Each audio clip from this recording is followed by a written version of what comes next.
दुर्मिलिक ने दूर से देखा, ओहो ये तो मथुरा नगरिया की महारानी पवन रेखा है।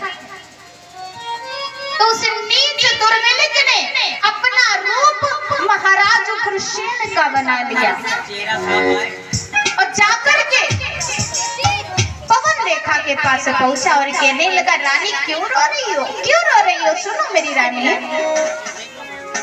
कि हे रानी आज रुदन छोड़ो और हाजिर है तेरा रखवाला।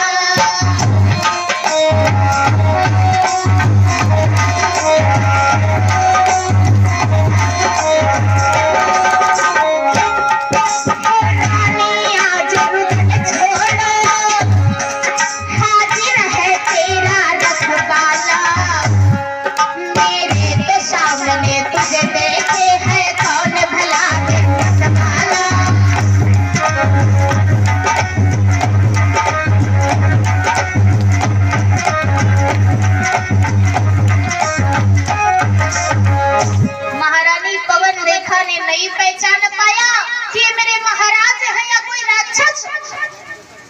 जैसे ही उस नीच दुर्मिलिक ने रानी पवन रेखा के साथ छल किया, महारानी पवन रेखा ने बात में पहचान लिया। पवन रेखा कहने लगी, तुम मेरे महाराज हो ही नहीं सकते, क्योंकि पतिव्रता नारी थी। मैं तुम्हें श्राप दे दूंगी, भस्म हो जाओगे। दुर्मिलिक कहने लगा, हे महारानी पवन रेखा, तुम मुझे श्राप भले दे दो, पर मैंने तुम्हारे श्राप का कोई छल नहीं किया है, मैंने तो तुम पर उपकार किया है। पवन रेखा कहने लगी, उपकार? कैसा उपकार? दुर्मिलिक कहने लगा, रानी पवन रेखा, जाओ मैं तुम्हें वरदान देता हूँ कि तुम्हारे गर्भ से हमारे द्वारा एक ऐसा पुत्र पैदा होगा। पवन रेखा बोली, कैसा होगा? तेरे जैसा राक्षस और नीच होगा।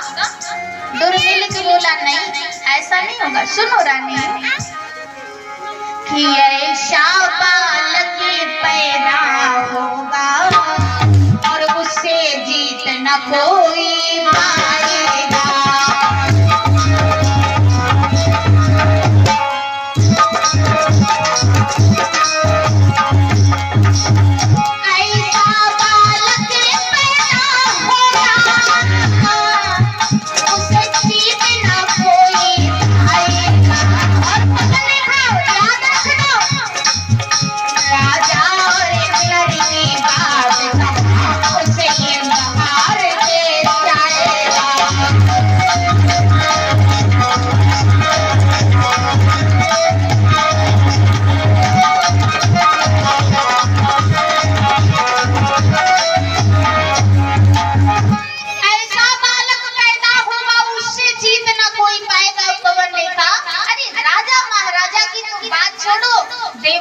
इंद्र भी उससे हार जाएगा।